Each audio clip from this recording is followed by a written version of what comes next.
मेरी भी।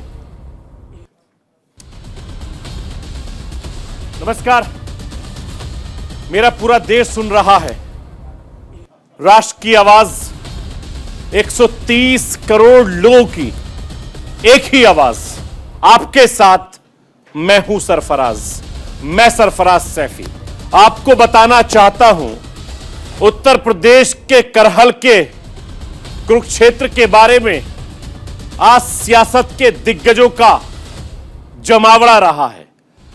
समाजवादी पार्टी के संस्थापक मुलायम सिंह यादव मिशन 2022 में पहली बार चुनाव प्रचार करने करहल पहुंचे हैं। मुलायम सिंह यादव ने बेरोजगारी के मसले पर बीजेपी सरकार को घेरा। करहल से टाल ठोक रहे अपने बेटे अखिलेश यादव के लिए वोटों की अपील की है। भारतीय जनता पार्टी की तरफ से देश के गृह मंत्री अमित शाह ने करहल के कुरुक्षेत्र में अपना दम दिखाया। गृह मंत्री अमित शाह ने अखिलेश यादव पर जमकर हमला बोला। करहल में कमल खिलेगा तो पूरी यूपी से समाजवादी पार्टी साफ हो जाएगी। गृह मंत्री अमित शाह ने ऐसा क्यों कहा, इसके मायने भी मैं आपको समझाऊंगा। उधर पंजाब के मुख्यमंत्री चरणजीत सिंह चन्नी के यूपी बिहार के भैया वाले बयान पर सियासी घमासान थमने का नाम नहीं ले रहा है। देश के प्रधानमंत्री नरेंद्र मोदी ने सीएम चन्नी के बयान के बहाने गांधी परिवार को घेरा है और पीएम मोदी ने दो क्षेत्रों के लोगों को आपस में लड़ने वाली पॉलिसी को कांग्रेस पार्टी की पॉलिसी बताया है। आज मैं आपको देश के सबसे बड़े बैंक फ्रॉड की एबीसीडी भी समझाऊंगा। जो बैंक आम लोगों के लोन के मसले पर इतना ज्यादा परेशान करते हैं, कैसे वही बैंक खास लोगों को पैसे लेकर इतनी आसानी से भागने देते हैं। मैं आपको पैसे के इस पूरे खेल के बारे में भी समझाऊंगा। नेशनल स्टॉक एक्सचेंज के पूर्व सीईओ चित्रा रामकृष्ण के बाबा कनेक्शन पर हैरान करने वाले खुलासे पर खुलासे हो रहे हैं। चित्रा रामकृष्ण के हिमालय वाले गुमनामी बाबा की पूरी कहानी भी डिकोड करने वाला। राजधानी दिल्ली की आवाज मैं देश तक पहुंचाता हूं और देश के कोने कोने की आवाज मैं दिल्ली तक पहुंचाता हूं। नेताओं की आवाम मैं लोगों तक पहुंचाता हूं। आम लोगों की आवाज को मैं हुक्मरानों तक पहुंचाता हूं। आपकी आवाज से मिलती है मेरी आवाज और बन जाती है राष्ट्र की आवाज। मेरी आवाज, आपकी आवाज, यही तो है मेरे राष्ट्र की आवाज।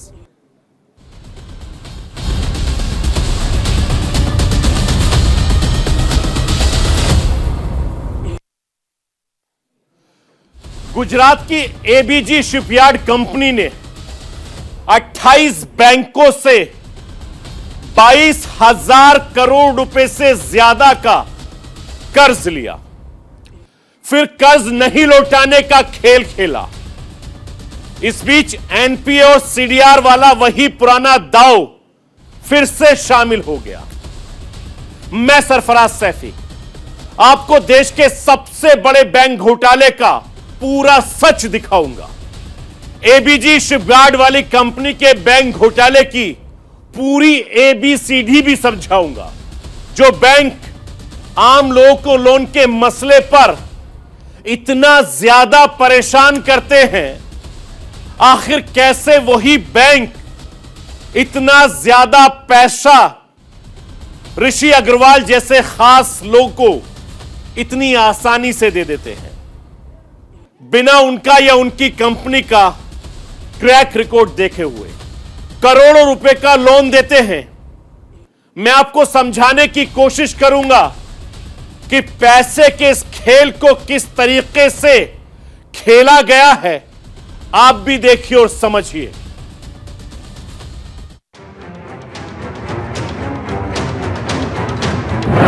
देश का सबसे बड़ा बैंक घोटाला, 22,842 करोड़ रुपए का घोटाला। पहले कर्ज और फिर कर्ज न लौटाने का खेल। एबीजी शिपयार्ड पर मेहरबानी करने वाला कौन? देश का पैसा लेकर भागने वाले के पीछे कौन? एक बार फिर देश में बैंक घोटाले की गूंज है। एक बार फिर बैंकों का पैसा लेकर विदेश भागने वालों का शोर है। एक बार फिर देश का इतना सारा पैसा डूब जाने का शोर है। पहले विजय माल्या, फिर नीरव मोदी और अब ऋषि कमलेश अग्रवाल। सवाल वही सामने है, घोटाला करने वाली कंपनी एबीजी शिपयार्ड पर मेहरबानी करने वाला कौन था? देश का पैसा लेकर विदेश भागने वाले नए भगोड़े ऋषि अग्रवाल के पीछे कौन है? अभी तक के आंकड़े तो यही बता रहे हैं कि घोटालेबाजों की लिस्ट में ऋषि अग्रवाल सबसे आगे निकल गए हैं। ऋषि अग्रवाल ने विजय माल्या और नीरव मोदी को भी पीछे छोड़ दिया है। ऋषि कमलेश अग्रवाल ने कर दिया है देश का सबसे बड़ा बैंक घोटाला। ऋषि कमलेश अग्रवाल ने कर दिया है 22,000 करोड़ से ज्यादा का घोटाला। ऋषि कमलेश अग्रवाल बैंकों का इतना सारा पैसा लेकर विदेश भाग गया है। एबीसी शिपयार्ड कंपनी के मालिक ऋषि कमलेश अग्रवाल के बारे में कुछ भी पता नहीं चल पा रहा है। जानकारी यही सामने आ रही है कि ऋषि अग्रवाल सिंगापुर भाग गया है। देश की जांच एजेंसियां बेशक पीछे चल रही हो, ऋषि अग्रवाल ने अपनी स्क्रिप्ट पहले ही तैयार कर ली थी।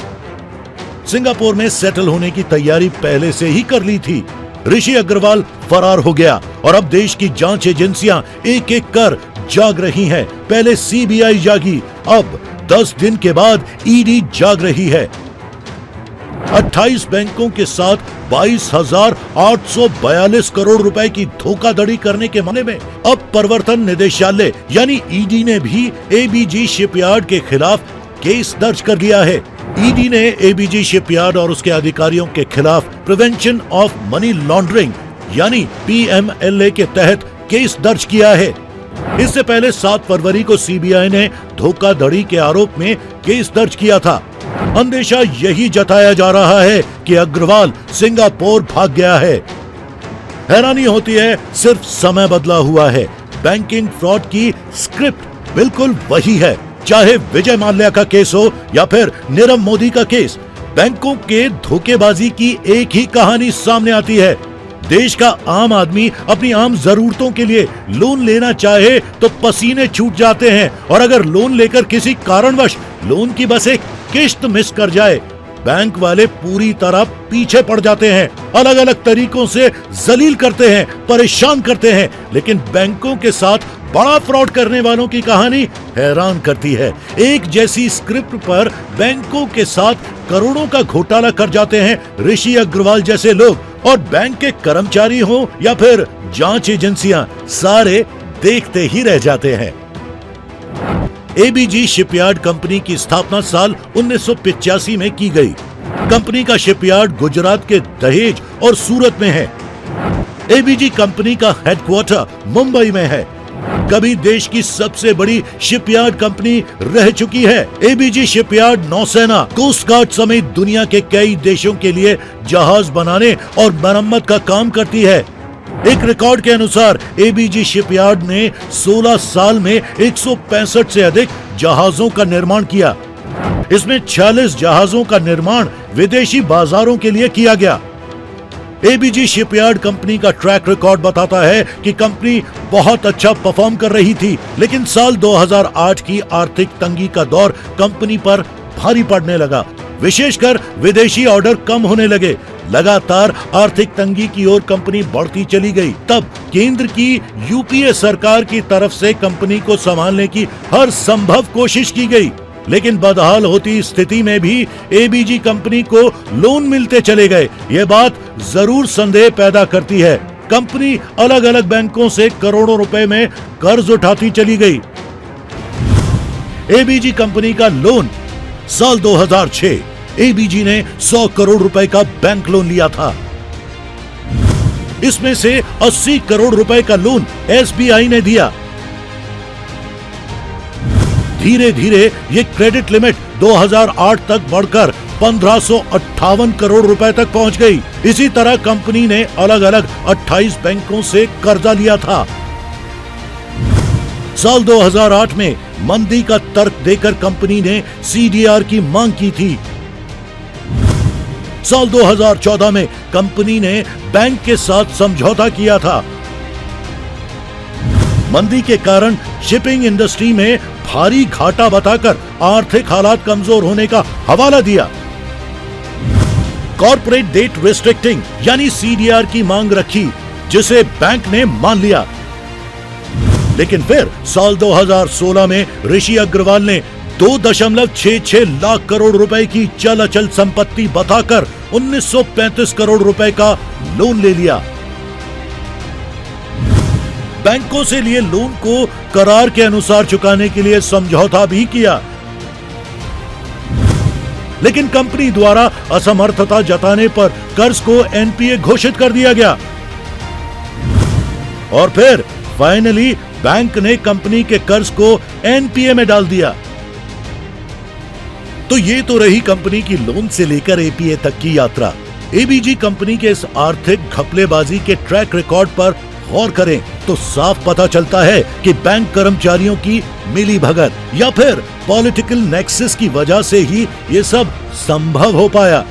कंपनी खराब परफॉर्मेंस करती रही, बावजूद इसके कंपनी और उसके मालिक तमाम तरह के तिकड़म करके बैंकों से लोन उठाते रहे, जो बैंक लोन देने और फिर वसूलने के नाम पर आम आदमी को परेशान करते रहते हैं। खास लोगों पर उनकी मेहरबानियों पर भी एक नजर डालिए। एबीजी कंपनी को किस बैंक ने कितना लोन दिया? एसबीआई 2,925 करोड़ रुपए, पीएनबी 1,244 करोड़ रुपए, बैंक ऑफ बड़ौदा 1,614 करोड़ रुपए, इंडियन ओवरसीज बैंक 1,228 करोड़ रुपए, आईसीआईसीआई बैंक 7,089 करोड़ रुपए, आईडीबीआई 3,634 करोड़ रुपए। इन 6 बैंकों ने कुछ ज्यादा ही मेहरबानी दिखाई एबीजी शिपयार्ड कंपनी पर, कंपनी के मालिक ऋषि अग्रवाल पर। इन 6 बैंकों का ही कुल 17,000 करोड़ से ज्यादा रुपए का बकाया ऋषि अग्रवाल की कंपनी पर है। इसके अलावा 22 और बैंकों का करीब करीब 5,000 करोड़ रुपए का बकाया है, जिसमें एलआईसी का भी 136 करोड़ रुपए का लोन शामिल है। कमाल की बात है कि एक तरफ तो ऋषि कमलेश अग्रवाल अपनी कंपनी एबीजी शिपयार्ड के नाम पर कर्ज उठाता गया, तमाम बैंक आंख बंद कर लोन देते गए, तो वहीं दूसरी तरफ ऋषि अग्रवाल इन पैसों को कंपनी पर खर्च करने की बजाय विदेश में अलग अलग फंड में पैसा डालते चला गया। फॉरेंसिक ऑडिट रिपोर्ट से पता चला साल 2012 से साल 2017 तक एबीजी शिपयार्ड कंपनी की तरफ से विदेशों में काफी प्रॉपर्टी खरीदी गई, शेयर खरीदे गए, पैसा एक कंपनी से दूसरी कंपनी में भेजा गया। इस तरह से पहली नजर में ही यह बड़ा घोटाला नजर आता है। यह अलग बात है कि देश की जांच एजेंसियों को अभी भी इसे ज्यादा स्पष्ट तरीके से सामने रखने के लिए काफी मशक्कत करनी पड़ेगी। अब यह भी जान लीजिए कि इसे अब तक सबसे बड़ा बैंक घोटाला क्यों कहा जा रहा है। विजय माल्या ने 17 बैंकों से 9,000 करोड़ रुपए की धोखाधड़ी की थी। नीरव मोदी ने पीएनबी से 13,570 करोड़ रुपए का घपला किया था, जबकि ऋषि कमलेश अग्रवाल ने सबको पीछे छोड़ते हुए 28 बैंकों से 22,842 करोड़ रुपए का घोटाला कर दिया। बैंकों में घोटाले का सिलसिला थमने का नाम नहीं ले रहा। बैंकों में जो पैसा होता है वो आम पब्लिक का ही होता है। जाहिर है कि बैंक का पैसा डूबने का मतलब है आम लोगों के पैसे का डूबना, देश के पैसों का डूबना। बैंक घोटाले के पीछे सरकारों की नीतियों के साथ साथ बैंक अधिकारियों की नीयत भी जिम्मेदार लगती है। सरकार ने आईबीसी लाकर और ऑडिट को मजबूत करने के लिए बहुत प्रयास किए हैं, लेकिन अभी भी बहुत से प्रयास बैंकिंग इंडस्ट्री के लिए चाहिए, ताकि जब भी कुछ गलत कहीं भी किसी लोन में डिफॉल्ट होना शुरू होता है तो उसी समय उसको रोका जा सके, उसकी भरपाई हो सके। और ऐसे लोग जो अपना फंड्स बेनामी कंपनियों में ट्रांसफर करते हैं और उसके बाद वो हाथ खड़े कर देते हैं कि हमारे पास कुछ नहीं है, ऐसे लोगों के ऐसे अकाउंट्स के ऊपर भी सख्त कार्रवाई होनी चाहिए, ताकि बैंक जो ईमानदारी से लोगों को पैसा इसलिए देते हैं कि वो अपना धंधा चला सकें, वो उस पैसे का सदुपयोग करें, दुरुपयोग ना करें। जरूरी है कि इस पर सख्ती के साथ काम किया जाए। बैंकिंग व्यवस्था से जुड़े सभी तंत्र मिलकर गंभीरता से इस मसले पर विचार करें। बैंकों में होने वाले घोटालों पर लगाम लगाएं, क्योंकि ये राष्ट्र को आर्थिक नुकसान पहुंचाता है, राष्ट्र को विकास की राह पर पीछे धकेलता है। Bureau report, news India. और राष्ट्र की आवाज में रुकूंगा एक छोटे से ब्रेक के लिए। ब्रेक के बाद जो वापस आऊंगा तो आपको बताऊंगा कि उत्तर प्रदेश की सियासत में किस तरीके से मुलायम सिंह यादव ने एक बड़ा दांव चल दिया है। आखिर इसके पीछे की सियासत क्या है, यह भी मैं आपको समझाऊंगा और यह भी बताऊंगा कि गुमनामी वाले बाबा की कहानी क्या है। इस छोटे से ब्रेक के बाद आप कहीं मत जाइए, बने रहिए मेरे साथ और देखते रहिए राष्ट्र की आवाज।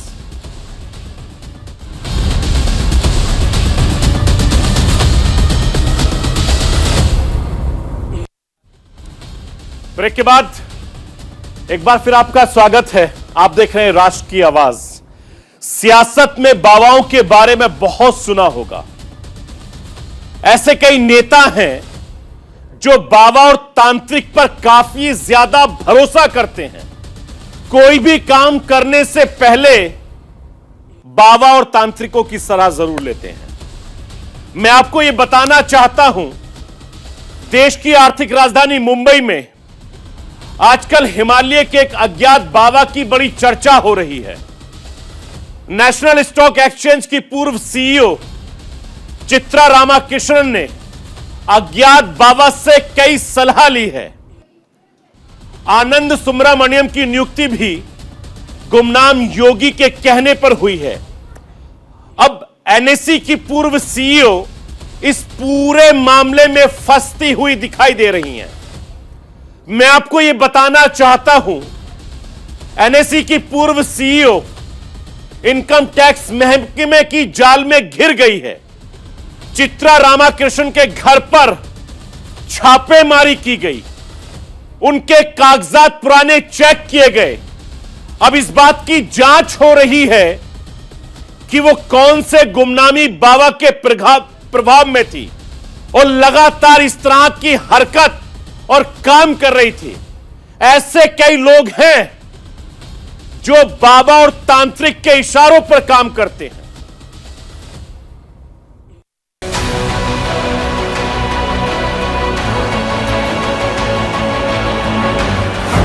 हिमाचल के गुमनाम योगी के इशारे पर खेल।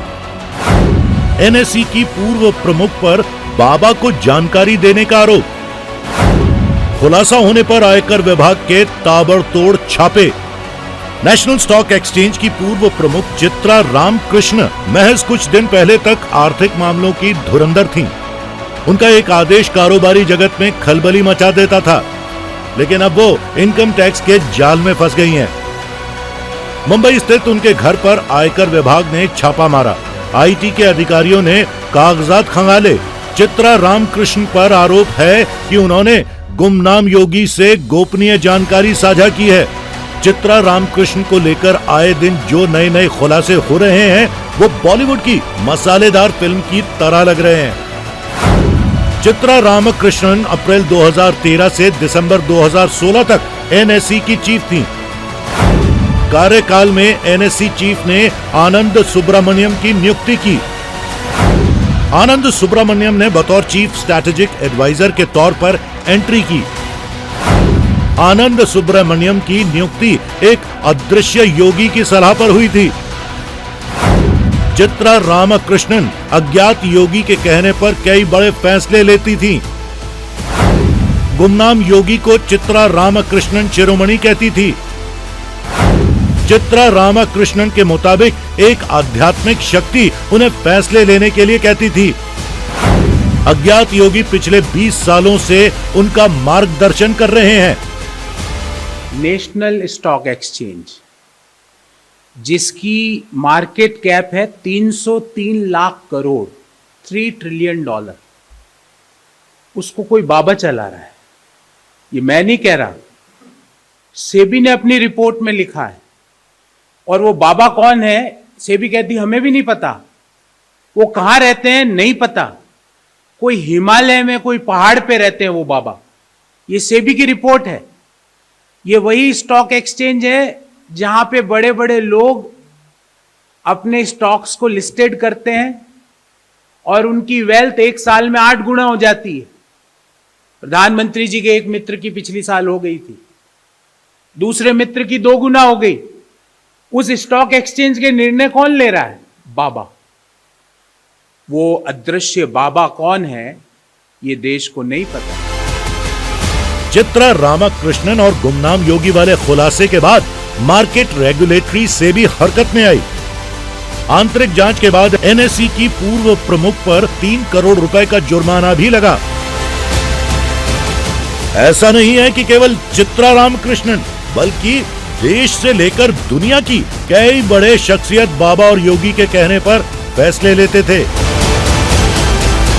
इस फहरिस्त में एक नाम है दुनिया में आयरन लेडी के रूप में मशहूर मार्गरेट थेचर का। ब्रिटेन की पूर्व प्रधानमंत्री थेचर तांत्रिक चंद्रास्वामी से इतनी प्रभावित हो गई थी कि वो उनके पीछे पीछे भागने लगी। इसका खुलासा पूर्व विदेश मंत्री नटवर सिंह की किताब walking with lions tales from a diplomatic post में किया। 1975 में चंद्रास्वामी ब्रिटेन की नेता मार्गरेट थेचर से मिलना चाहते थे। नटवर सिंह ने इस मुलाकात के लिए प्लानिंग की। थेचर जब चंद्रास्वामी से मिली तो उसके बाद वो चंद्रास्वामी पर भरोसा करने लगी। तांत्रिक चंद्रास्वामी ने थेचर की प्रधानमंत्री बनने की भविष्यवाणी की। मार्गरेट थेचर जब ब्रिटेन की पीएम बनी तो वो चंद्रास्वामी पर काफी भरोसा करने लगी। भारत की भी आयरन लेडी यानी इंदिरा गांधी एक बाबा पर खूब भरोसा करती थी। वो थे धीरेन्द्र ब्रह्मचारी। धीरेन्द्र ब्रह्मचारी को देश का बड़ा योग गुरु माना जाता है। भारत में योग बढ़ाने में उनकी अहम भूमिका रही है। कांग्रेस के नेताओं से उनकी खास नजदीकियां भी रहीं। पूर्व प्रधानमंत्री इंदिरा गांधी के आध्यात्मिक गुरु रहे। उन्हें इंदिरा गांधी का खास राजदार भी कहा जाता था।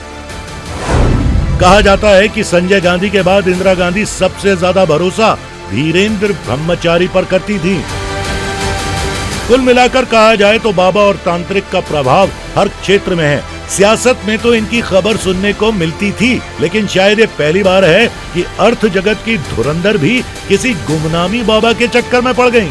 हालांकि ये तफ्तीश से ही साफ हो पाएगा कि जिस गुमनामी बाबा का जिक्र हो रहा है वो असल में थे भी या नहीं। Bureau report, news India.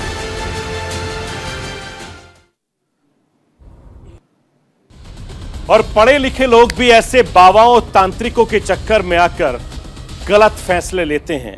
हालांकि ऐसे बाबाओं की कहानी बड़ी लंबी और बड़ी लंबी फहरिस्त है। फिलहाल एक छोटे से ब्रेक के लिए रुकूंगा।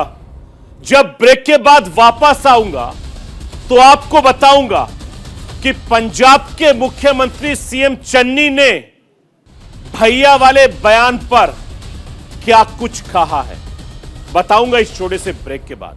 आप कहीं मत जाइए, बने रहिए मेरे साथ और देखते रहिए राष्ट्र की आवाज।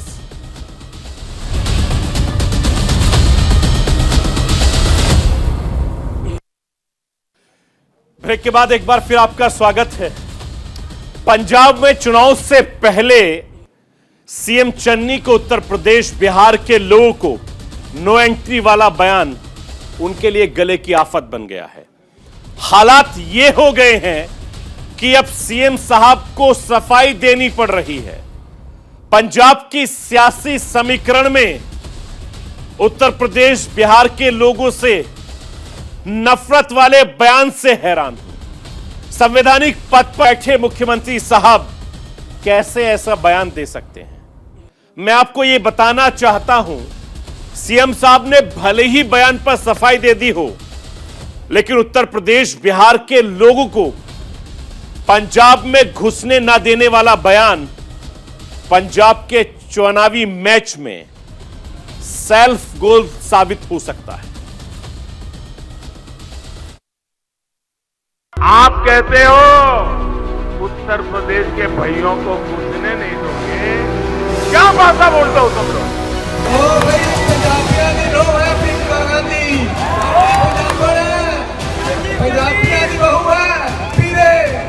बिहार दे दिल्ली दे भैये आगे राज करते ने पढ़ नहीं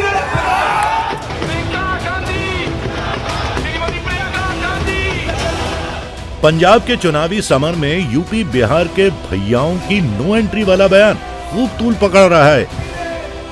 सीएम चन्नी के विवादित बयान पर सियासी बवाल हो रहा है। अब तो प्रधानमंत्री मोदी ने भी विवादित बयान पर सीएम चन्नी को घेर लिया। ये कांग्रेस के जो मुख्यमंत्री ने जो बयान दिया है और जिस पर ये दिल्ली का परिवार है उनका मालिक, वो बगल में खड़े रह करके तालियां बजा रहा था। आप कहते हो उत्तर प्रदेश के भाइयों को घुसने नहीं दोगे, तो क्या आप संत रविदास जी को भी निकाल दोगे? क्या संत रविदास जी के नाम को मिटा दोगे? क्या भाषा बोलते हो तुम लोग? इतना ही नहीं, मैं जरा पूछना चाहता हूं, गुरु गोविंद सिंह जी का जन्म कहां हुआ था? गुरु गोविंद सिंह जी का जन्म कहां हुआ था? पटना साहिब में हमारे गुरु महाराज गुरु गोविंद सिंह का जन्म हुआ था, और आप पटना में हुआ, बिहार में हुआ, और तुम कहते हो बिहार के लोगों को घुसने नहीं देंगे। तो क्या तुम गुरु गोविंद सिंह महाराज का अपमान करोगे? पंजाब में 20 फरवरी को वोटिंग होनी है, लेकिन उससे ऐन पहले सीएम चन्नी का प्रियंका गांधी की मौजूदगी में दिया बयान उनके ही गले की आफत बन गया है। सीएम चन्नी ने क्या कुछ कहा था, यह भी आपको सुना देते हैं।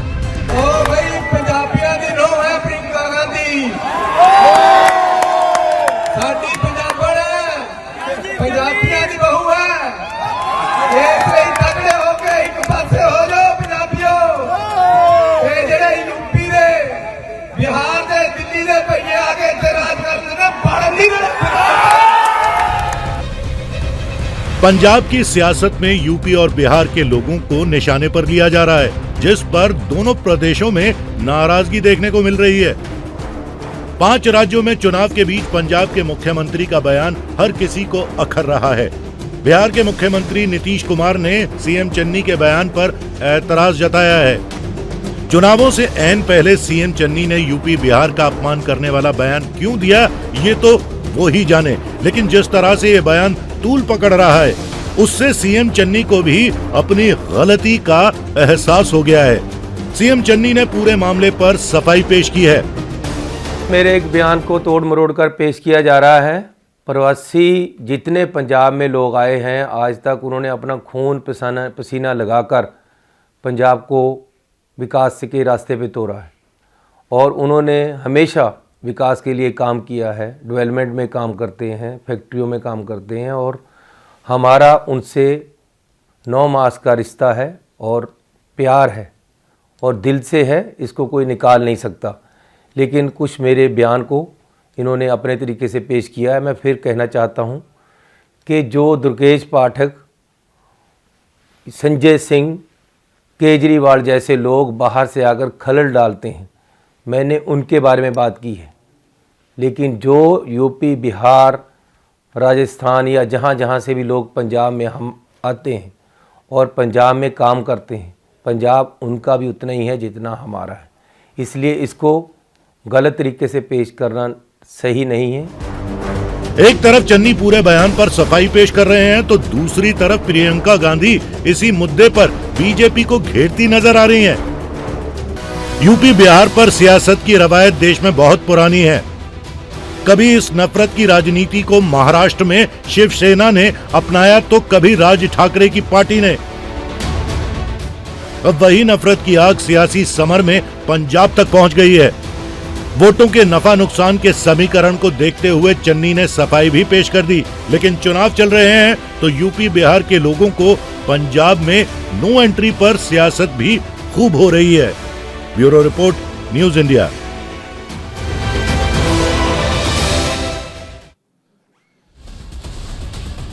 बीस फरवरी को पंजाब में वोटिंग के साथ साथ उत्तर प्रदेश में भी तीसरे चरण की वोटिंग होनी है।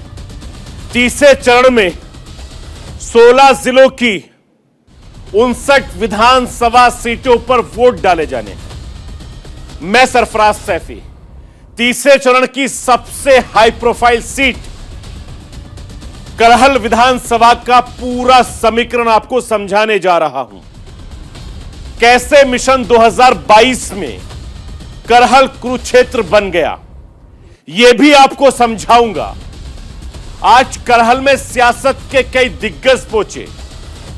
मुलायम सिंह यादव ने अखिलेश यादव के लिए वोट मांगे तो देश के होम मिनिस्टर अमित शाह ने एसपी सिंह बघेल के लिए।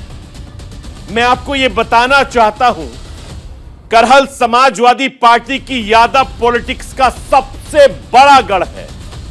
पिछले 3 चुनाव ही एक ही शख्स ने समाजवादी पार्टी के टिकट पर जीते थे, लेकिन इस बार करहल से अखिलेश यादव चुनावी मैदान में कूदे हैं, जबकि भारतीय जनता पार्टी ने केंद्रीय मंत्री एसपी सिंह बघेल पर दांव खेला है।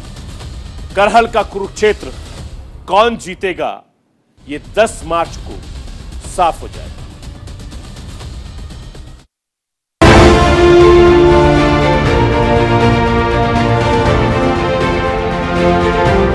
यूपी में 2 चरणों की लड़ाई के बाद अब तीसरे चरण की बारी नजदीक आ रही है। तीसरे चरण में 20 फरवरी को वोट डाले जाने हैं, जिसके लिए सभी सियासी दलों ने प्रचार तेज कर दिया है। वैसे तो तीसरे चरण में 59 सीटों पर वोटिंग होनी है, लेकिन सबसे ज्यादा नजर समाजवादी पार्टी के गढ़ मैनपुरी जिले की करहल सीट पर टिकी है। करहल चुनावी कुरुक्षेत्र बन गया है, जिसमें शिरकत करने बड़े बड़े सियासी दिग्गज पहुंच रहे हैं। हमारे दुनिया में सबसे मजबूत और ताजा ज्यादा समाजवादी पार्टी के लोगों की है। ये आज मुझे ये खुशी है और उसी का परिणाम है। देखो कितनी दूर तक भीड़ है, चारों तरफ देखो, चारों तरफ लोगों की भीड़ है। क्यों भीड़ है? उन्हें उम्मीद है, वो कहते हैं, वो सोचते होंगे देखें मुलायम सिंह क्या कहेंगे, मुलायम सिंह जनता के लिए क्या करेंगे, नौजवानों के लिए क्या करेंगे, किसानों के लिए क्या करेंगे, व्यापारियों के लिए क्या करेंगे। तो हम तो समाजवादी पार्टी इस पर चलती है, किसान, नौजवान और व्यापारी, ये तीनों मिलकर देश को मजबूत करेंगे। यही मेरी अपील है। अखिलेश जी ने कहा कि मैं पर्चा डालने के बाद 10 मार्च को आऊंगा, कहा था ना। छठे ही दिन मैदान में आ गए और आज भी मैं हेलीकॉप्टर से देख रहा था, 5 किलोमीटर दूर कड़ी धूप में इतनी आयु हो गई है, नेताजी को भी मैदान में उतारना पड़ा है। नेताजी को अब मुझे बताओ भाई, आगाज ऐसा है तो अंजाम क्या होगा? क्या होगा? कमल जीतेगा ना। पहली बार विधानसभा चुनाव लड़ रहे अखिलेश यादव करल सीट से ही चुनावी मैदान में हैं। कांग्रेस ने तो समाजवादी पार्टी को वॉकओवर दे दिया है, लेकिन बीजेपी करल के चुनाव को पूरी ताकत से लड़ रही है। बीजेपी ने प्रोफेसर एसपी सिंह बघेल को अखिलेश के सामने उतारकर चुनावी लड़ाई को और दिलचस्प बना दिया है। करल समाजवादी पार्टी का सबसे महफूज किला है। 2007 से लगातार करल में समाजवादी पार्टी जीत रही है और इसी विजय रथ को बरकरार रखने के लिए समाजवादी पार्टी के संरक्षक नेताजी मुलायम सिंह यादव चुनाव प्रचार करने पहुंचे। मुलायम सिंह यादव करल के सियासी समीकरण से पूरी तरह वाकिफ हैं और करल भी नेताजी को खूब पसंद करता है। यही वजह रही है कि नेताजी को सुनने के लिए भारी भीड़ जुटी। हमारे दुनिया में सबसे मजबूत और ताज़ा ज्यादा समाजवादी पार्टी के लोगों की है। ये आज मुझे ये खुशी है और उसी का परिणाम है। देखो कितनी दूर तक भीड़ है, चारों तरफ देखो, चारों तरफ लोगों की भीड़ है। क्यों भीड़ है? उन्हें उम्मीद है। वो कहते हैं, वो सोचते होंगे देखें मुलायम सिंह क्या कहेंगे, मुलायम सिंह जनता के लिए क्या करेंगे, नौजवानों के लिए क्या करेंगे, किसानों के लिए क्या करेंगे, व्यापारियों के लिए क्या करेंगे। तो हम तो समाजवादी पार्टी स्पष्ट नीति है, किसान, नौजवान और व्यापारी ये तीनों मिलकर देश को मजबूत करेंगे। यही मेरी अपील है।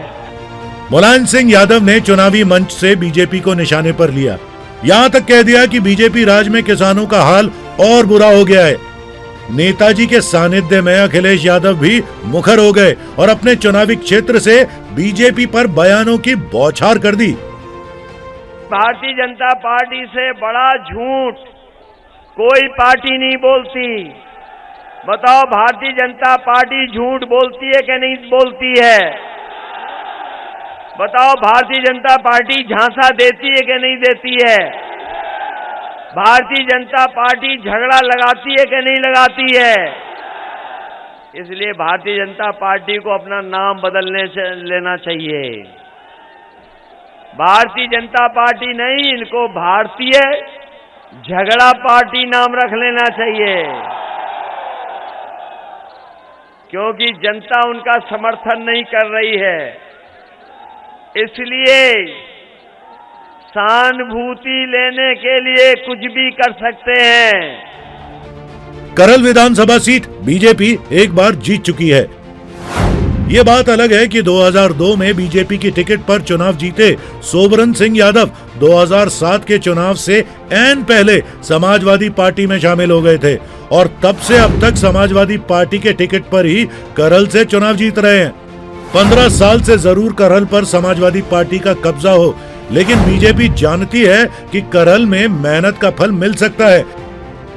लिहाजा गृह मंत्री अमित शाह ने करल के मैदान से समाजवादी पार्टी पर निशाना साधा।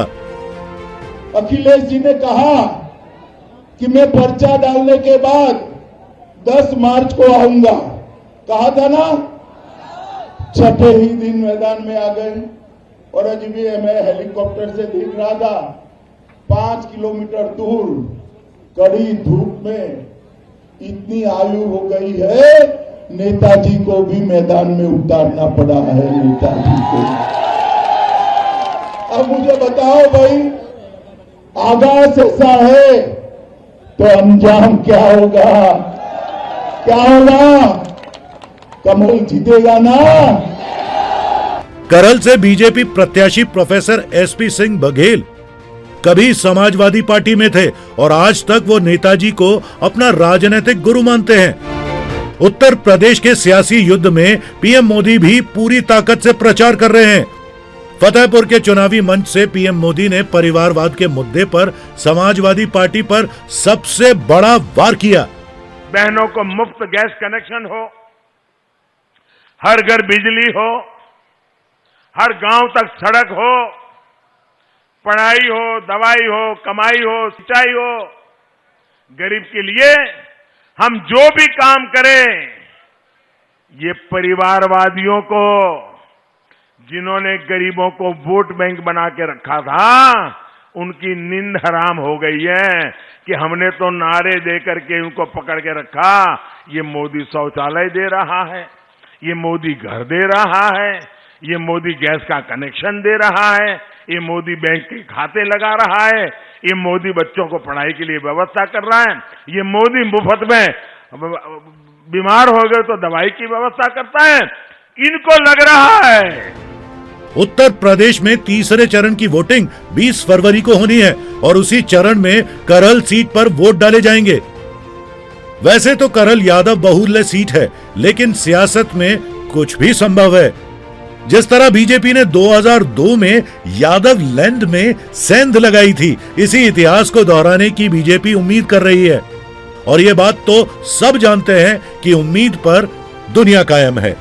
Bureau report, news India.